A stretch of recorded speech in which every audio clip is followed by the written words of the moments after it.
ఆ జీవగాడు ఎప్పటికైనా జీవితంలో పైకి రావాలంటాడు. రోజు ఇంత పైకి వస్తాం తెల్లడికి. రే మనం దొరికిన వాళ్ళ దగ్గర అప్పు చేసి తాగెత్తనం. ఇలా ఎన్నాళ్ళు ఇచ్చే వాళ్ళు ఉన్నన్నాళ్ళు తెలిసిన వాళ్ళందరూ అయిపోయారు. ఇంకెవరు మిగిలారా? అందుకే నేను ఎప్పుడు అంటూ ఉంటాను సర్కిల్ బెంచ్ మని ఒక రెండో పెంచుకుందామన్నా ఎవడు కోఆపరేట్ చేయట్లేదా? మనం చూస్తేనే జంప్ అక్కడ. అరే వడ్డీ ఎంతైనా పర్వాలేదు అప్పు ఏంట్రా అంటే ఒక ముందు రాడే. ముందుకు వస్తే వాళ్ళు వెనక్కి వెళ్తారని భయం. భయం భయం భయం ఎక్కడ చూసినా భయం. ఎన్నాళ్ళు భయం? మనల్ని చూస్తే మనకే పరమ అసహాయం చేస్తుంది. మనకే కాదు ఊళ్ళో వాళ్ళందరూ కూడా అదే ఫీలింగ్. అందరూ డిగ్రీ 3 సంవత్సరాలు చదివి పాస్ అయితే మనం 6 సంవత్సరాలు చదివి పాస్. మరి ఉద్యోగం ఎవడి? ఉద్యోగాలు ఇవ్వక అప్పులు ఇవ్వక తాగేది ఎలాగా బతికేది ఎలాగా? అరే మనం మాత్రం మనుషులం కాదా? మనకి కోరికలు ఉండవా? ఇప్పుడు మనం ఆలోచించాల్సింది అది కాదు, రేపటికి ఎవరిని చంపాలి. కాలనీలో ఎవరు సార్?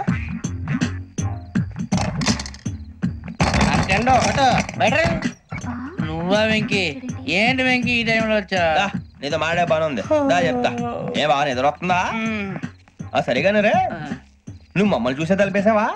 మామూలుగానే వేసాను. మామూలుగా వేసేవాడివి. మేము రావడానికి 1 నిమిషం ముందో మేము వెళ్ళాక 1 నిమిషం తర్వాత వేయాలి కానీ బిలాల్ రాజా